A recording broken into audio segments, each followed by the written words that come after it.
Hello students, welcome back to the channel Dinesh sir live study. आप मेरे साथ सीख रहे हैं 10th स्टैंडर्ड का अलजेब्रा के अंदर जो थर्ड चैप्टर है अरिथमेटिक प्रोग्रेशन। लास्ट लेक्चर में हमने प्रैक्टिस सेट 3.3 तक कंप्लीट किया हुआ था। इस लेक्चर में प्रैक्टिस सेट 3.4 कवर करेंगे जो वर्ड प्रॉब्लम्स के ऊपर बेस्ड है। इस प्रैक्टिस सेट के अंदर 6 क्वेश्चंस हैं, सारे के सारे वर्डिंग वाले हैं। सबको पहले समझना है, इंटरप्रेट करना है, फिर हमें सॉल्व करना है। तो चलिए शुरू करते हैं।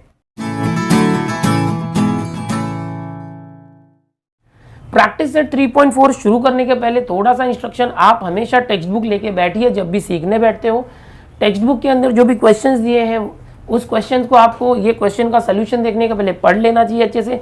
अगर आप ऐसा करते हैं तो आपको सोल्यूशन आसानी से समझ में आ जाएगा। ओके, हमेशा क्वेश्चन को पहले पढ़ लेना चाहिए।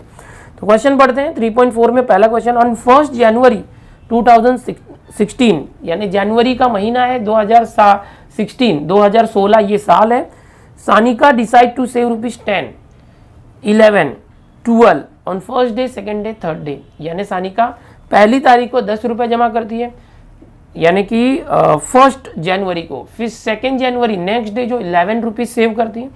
फिर 3 जनवरी को 12 रुपीज़ सेव करती है। If she decides to save like this, यानी हर दिन 1 रुपया बढ़ा के अगर वो सेव करती है, देन ऑन 31 दिसंबर 2016 what would be her total saving. तो सबसे पहले बात करेंगे, यहाँ पर क्वेश्चन नंबर 1 लिखता हूँ मैं, सोल्यूशन। देखो फर्स्ट डे 10 रुपीज़ सेव होता है, नेक्स्ट डे 11, नेक्स्ट डे 12, अगले दिन 13, 14 होते जाएगा। कब तक होगा? 31 दिसंबर को। तो अभी हमें यहाँ देखना पड़ेगा कि ये जैसे कि यहाँ पर a की वैल्यू 10 है, फर्स्ट टर्म a 10 है, और सबके बीच में डिफरेंस क्या है माइनस करके देखो, 12 - 11 1, 11 - 10 1, सो कॉमन डिफरेंस इज 1। ये दिया है a और d। हमें बोला है कि what would be her total saving. अगर वो ऐसे करते जाएगी 1 जनवरी 2016 से शुरू करके 31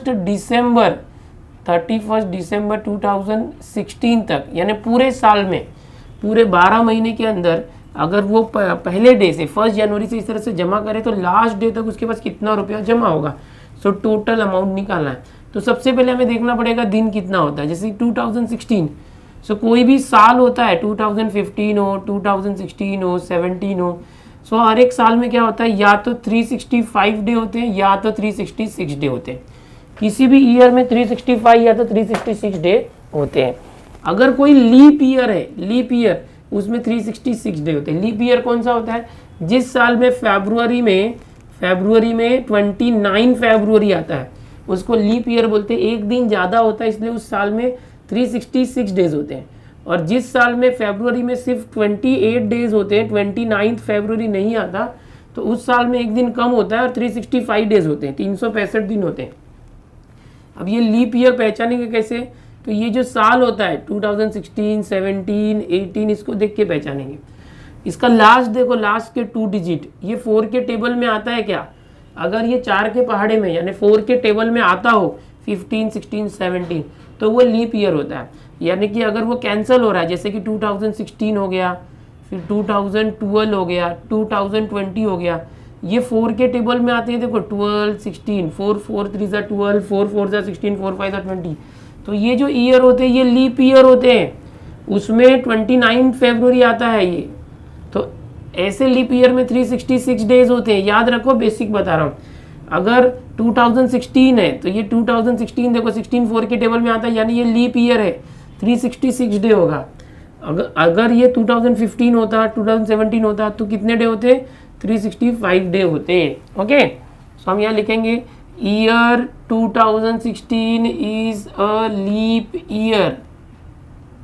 लीप ईयर है, देयरफॉर ये जो है 1 2 3 4 5 6 कितने डेज रहेंगे लीप ईयर में? So number of days is 366। सो ये हमने n लिख दिया डायरेक्ट। ये सब करने की ज़रूरत है क्या? नहीं, ये सब करने की ज़रूरत नहीं है। ठीक है, इसको हम मिटा देते। ये सिर्फ समझने के लिए था, डायरेक्ट लिख देते। अगर यहाँ 2016 के बदले 15, 17, 18, 19 होता तो 365 लेना पड़ता।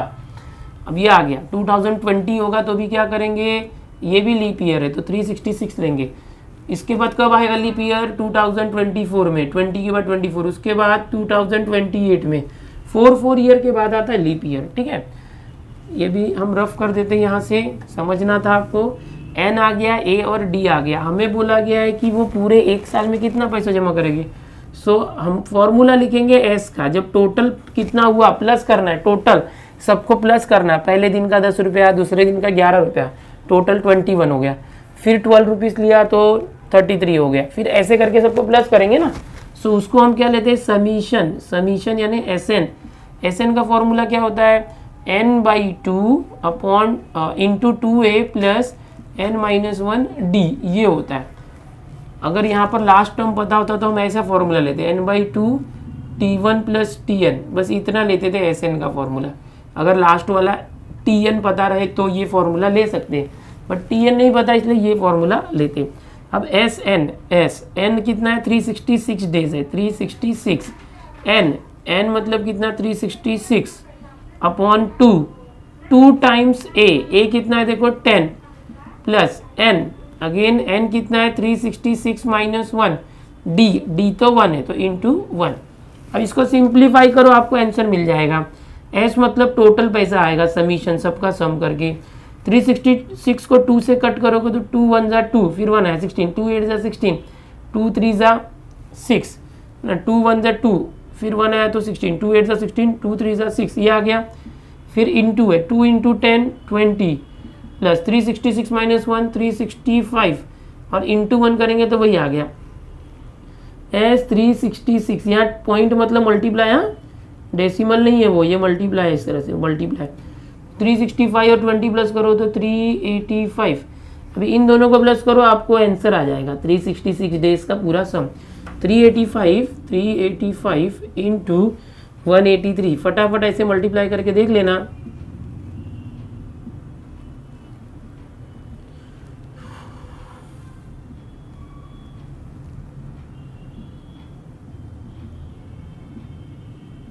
चलो अभी देखते कितना आया।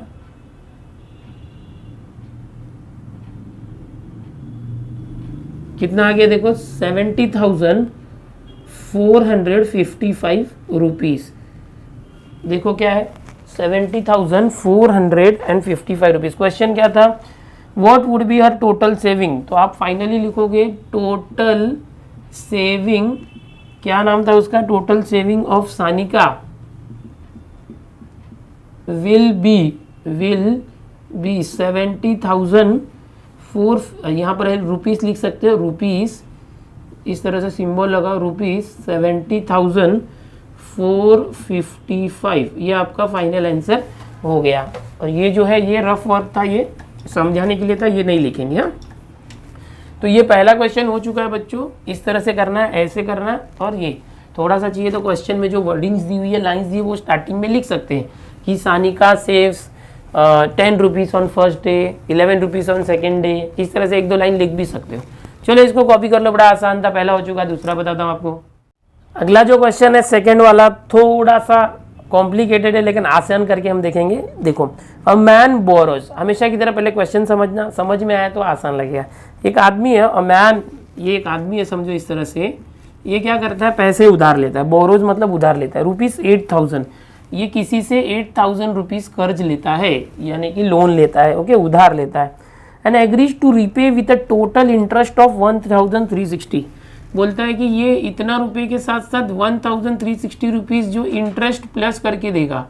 कितना रुपया वापस करेगा, 9,360 रुपीज़ वो वापस करेगा। 8,000 रुपीज़ लिया है, उसमें वो जब पे करेगा तो 1,360 रुपीज़ ज़्यादा पे करेगा इंटरेस्ट, ऐसा उसने एग्री किया था। इन 12 मंथली इंस्टॉलमेंट, कितने महीने में, 12 मंथ के अंदर, इन 12 मंथ 12 महीने के अंदर, okay. Each instalment being less than the preceding one by ₹40, यानी कि पहला इंस्टॉलमेंट जितना देगा उसके बाद 40 रुपीज़ लेस पे करेगा। अगर आज समझो 500 रुपीज़ पे कर रहा है तो अगले महीने 500 में से 40 कम पे करेगा, यानी 460 रुपीज़ पे करेगा, okay. Find the amount of first and the last instalment. तो अभी हमें पहली और लास्ट इंस्टॉलमेंट पता नहीं है, तो क्वेश्चन में क्या था, यहाँ पर आप लिख सकते हैं अ मैन, थोड़ा सा थियरी भी लिखना चाहिए। A man borrows 8,000 rupees and agree to pay ₹1,360 interest, in 12 months, 12 months एन रह गया, 12 मंथली इंस्टॉलमेंट्स। चलो ये हमने क्या किया, क्वेश्चन में से उठा के लिख दिया। हर बार ऐसे करना, वर्डिंग प्रॉब्लम है, जो क्वेश्चन में दिया होता है वो स्टार्टिंग में लिख देना चाहिए। अब क्या करोगे, देखो कि टोटल अमाउंट कितना पे करेगा, total amount to be paid, total amount कितना पेड करेगा, 8000 में क्या किया हमने, इंटरेस्ट प्लस कर दिया। 100 रुपीज़ कितना आया, 9360 रुपीज़। मतलब ये क्या आया, एसएन आ गया उसका, कि जो टोटल अमाउंट पूरे जो 12 इंस्टॉलमेंट होंगे, इस तरह से समझो 1 2 3 4 5 6 7 8 9 10 11 12 महीने के 12 इंस्टॉलमेंट को सबको प्लस करके वो 9360 रुपीज़ पे कर रहा है, जबकि उसने लिया था सिर्फ 8000 रुपीज़। तो कोई भी पैसा लेगा तो इंटरेस्ट तो देना ही पड़ता है। ओके, सो ये हो गया ऐसे। अभी यहाँ पर 12 मंथली इंस्टॉलमेंट, 12 इंस्टॉलमेंट है, सो जो एन है, एन कितना आ गया, 12। अभी यहाँ पर जो फर्स्ट इंस्टॉलमेंट है वो पता नहीं है, और जो लास्ट इंस्टॉलमेंट है वो पता नहीं है। फर्स्ट मतलब जो फर्स्ट इंस्टॉलमेंट होता है उसको T1 या तो ए बोलते हैं, और जो लास्ट वाला 12th वाला इंस्टॉलमेंट होता है उसको TN बोलते हैं। फर्स्ट जो होगा वो फर्स्ट टर्म T1 और लास्ट टर्म को TN बोलेंगे। तो हमको फर्स्ट टर्म यानी T1 यानी ए निकालने बोला है और TN निकालने बोला है। और क्या दिया है कि जो हर एक इंस्टॉलमेंट है अगला, अगर समझो आज 500 रुपीज़ दिया, सो अगले महीने उसमें से 40 रुपये कम करके देगा, यानी 460 देगा। इसके अगले महीने 420 देगा, इसके अगले महीने 380 देगा। मतलब इस तरह का सीरीज चल रहा है। हर टर्म जो है एक दूसरे से 40 कम है, 40 कम है, मतलब जो कॉमन डिफरेंस है वो क्या है, 40 लेस है, -40 लेस मतलब माइनस है। तो ये बेसिक चीज़ जो समझनी थी मैंने आपको बताया, यहाँ पर इसको हटा देते। अब हमारे पास देखो n पता है, d पता और sn पता है, a नहीं पता है। तो हम क्या करेंगे, sn का फॉर्मूला लगाते हैं। v है, ये जो पता है ना sn हमेशा निकालना होता है, यहाँ दिया है। sn का फॉर्मूला होता है n/2 2a + n-1 d। यहाँ पर a नहीं पता है, देखो a फाइंड करेंगे पहले, बाद में tn निकाल लेंगे। तो sn ऑलरेडी दिया है 9360 n देखो 12 मंथ है, 12 इंस्टॉलमेंट, n की जगह 12 किया, 2 टाइम्स a नहीं पता है, n-1। अब n वापस से 12 है, 12 - 1 d कितना है, देखो d -40 है। ये भी ऐसे बॉक्स करके रखते हैं, -40 है। माइनस क्यों लिया, क्योंकि वो हर महीने कम हो रहा है, लेस हो रहा है। अब देखो ये 2 से 12 कट हुआ, 6 आ गया, 9360। अब ये 6 का मल्टीप्लाई है यहाँ पर, तो 6 यहाँ पर आया तो डिवाइड हो गया। ओके, ये क्या है, 2a + 12 - 1 11 इंटू -40, ये आया। 6 से कट करो, 6 1 = 6, 3 आया, 6 5 = 30, 3 आया, 6 6 = 36, फिर 0। तो 1560 = 2a। अब 11 और 40 का मल्टीप्लाई करो, 11 0 = 0, 11 × 4 440, और माइनस प्लस माइनस इस तरह से आया। सो 1560, ये -440 इस तरफ आएगा, ये 2a है, तो ये +440 आ जाएगा और 2a आ गया। चलो आगे करते हैं, इन दोनों को प्लस करो, 0 0 0 6 4 10 0 10, फिर 1 आया, 5 4 9 1 10, और फिर यहाँ 1 आया तो 2000, और यहाँ पर 2a आ गया। अभी 2 इस तरफ आएगा तो डिवाइड हो जाएगा, 2000/2, यहाँ a हो गया। a कैसे आएगा, 2000 को 2 से कट किया तो 1000 आ गया ना, 2000 का आधा। सो ये जो a फाइंड करना था वो आ गया, बड़े आसानी से आ गया।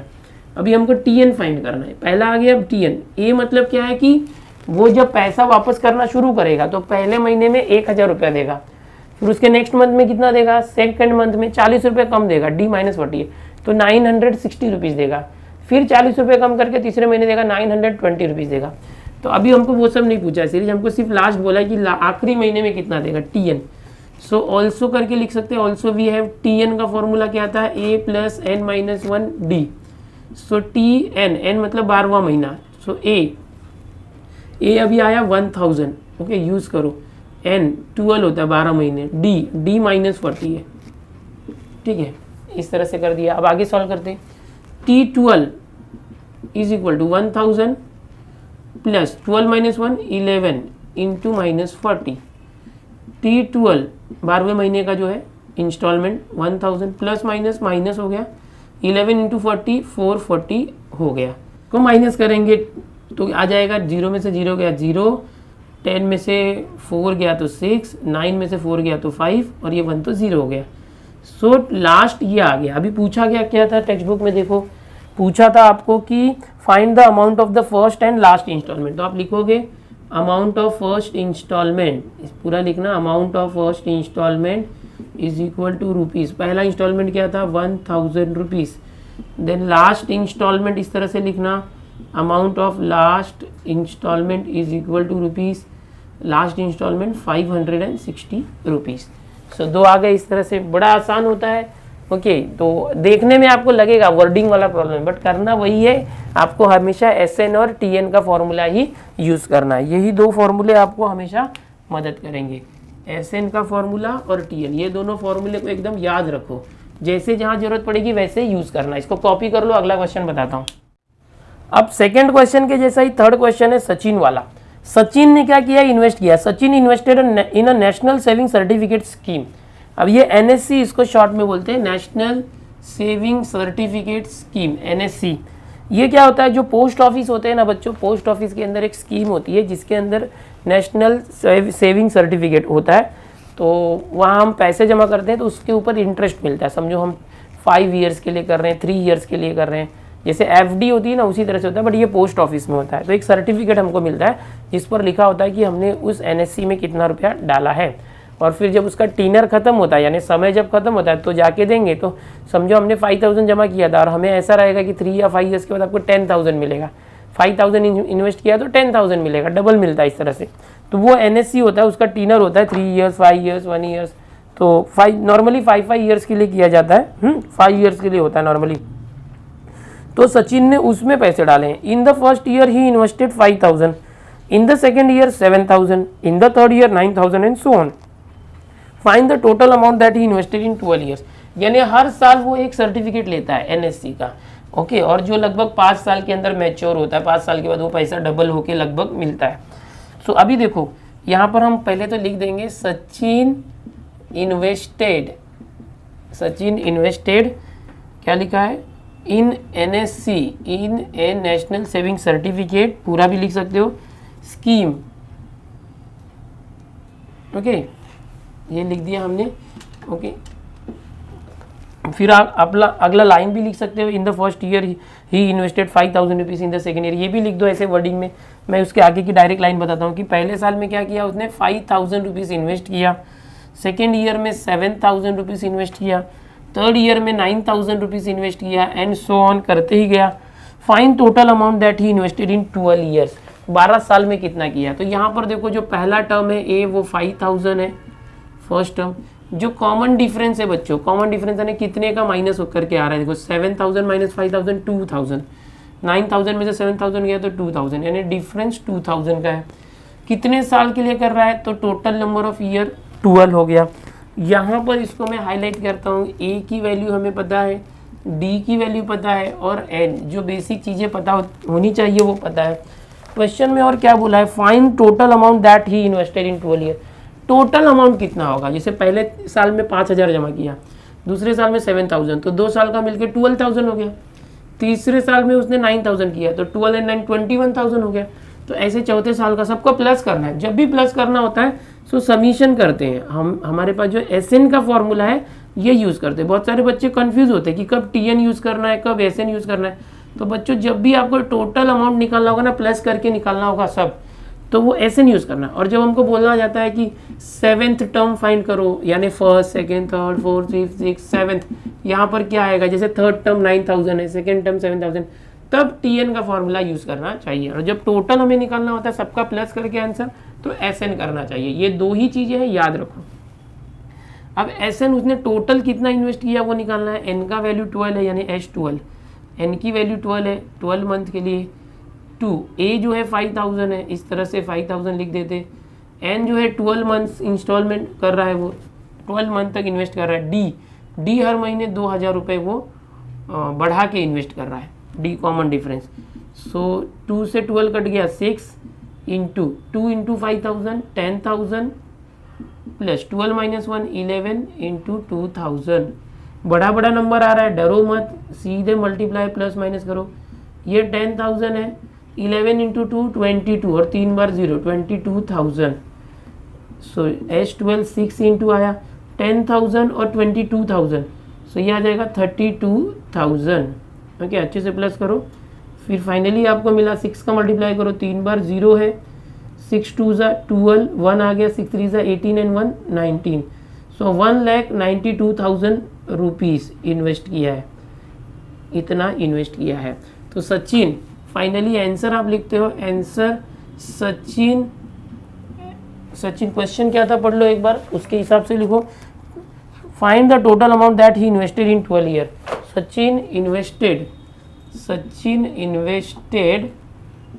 Total rupees 1 lakh, total rupees 1,92,000 इन 12 ईयर्स। 12 सालों में उसने 1,92,000 रुपये इन्वेस्ट किए। तो क्वेश्चन का सोल्यूशन इस तरह से सिस्टमेटिकली लिखना है, फाइनल आंसर जरूर लिखना। ओके, यहाँ पर और कुछ निकालना नहीं था, तो ये हो गया क्वेश्चन नंबर 3। कॉपी कर लो इसको। सो स्टूडेंट्स, ये जो 3.3 है, ये लगभग 3.4 है, ये लगभग फिनिश होने आया है। 6 क्वेश्चन है, 3 मैंने बता दिए, बचे हुए 3 नेक्स्ट लेक्चर में आपको दूंगा। घाई नहीं है, अच्छे से समझा रहा हूँ, आराम से हर एक चीज़ आपको समझना इंपॉर्टेंट है। एक बार क्वेश्चन का सोल्यूशन समझ में आया, फिर क्वेश्चन अगर बदल के दे दिया, नंबर्स बदल दिए, तो भी आप कर लोगे। क्वेश्चन का पैटर्न देखो, क्वेश्चन को सॉल्व करने का तरीका देखो, बहुत आसान तरीका होता है, प्रैक्टिस बहुत जरूरी है। तो आपसे उम्मीद है कि आप ये जो क्वेश्चंस होते हैं इसको खुद से 1-2 बार प्रैक्टिस जरूर करें लिख के, ताकि आपको सब समझ में आवे। स्टूडेंट्स, मैंने सारे चैप्टर जो है लगभग करा दिए हैं। ये जो अरिथमेटिक प्रोग्रेशन है, इसका जो अभी सिर्फ 3 क्वेश्चन कराऊंगा तो ये चैप्टर फिनिश हो जाएगा। ज्योमेट्री के अंदर भी लगभग सभी चैप्टर्स हो गए हैं। हाँ, अलजेब्रा में जो प्रोबेबिलिटी बाकी है, ये नेक्स्ट लेक्चर जब ये चैप्टर खत्म हो जाएगा नेक्स्ट लेक्चर में, उसके बाद प्रोबेबिलिटी भी मैं आपको कराने वाला हूँ। स्टूडेंट्स, अगर चैनल पर पहली बार आए हो तो चैनल को सब्सक्राइब कर लो और बेल आइकन बटन दबा के ऑल पर क्लिक करो, ताकि जब भी मैं वीडियो अपलोड करूँ आपको नोटिफिकेशन जरूर मिले। और अगर आपको सब कुछ अच्छा लग रहा है, पसंद आ रहा है ये लेक्चर्स वगैरह, तो अपने दोस्तों में स्प्रेड करो, सबको बताओ कि आप यहाँ Dinesh sir live study channel से मैथ सीख सकते हो। आपको बता दूं, मैंने 11th और 12th का भी पूरा मैथ्स का सिलेबस कवर करके रखा हुआ है। फिलहाल मैं कॉलेज लेवल को ही पढ़ाता था, बट इस साल से आपके 10th के भी मैंने लेक्चर्स रिकॉर्ड किए हैं। सो आगे चल के आपको फ़ायदा होने वाला है। अगर आपका 10th अच्छे से हो जाता है तो 11th में आप कॉमर्स या साइंस कुछ भी लोगे तो पूरे 11th-12th की प्लेलिस्ट मैंने रिकॉर्ड करके फ्री में बच्चों के लिए अवेलेबल करके रखी है। मिलते हैं नेक्स्ट लेक्चर में। Bye everyone.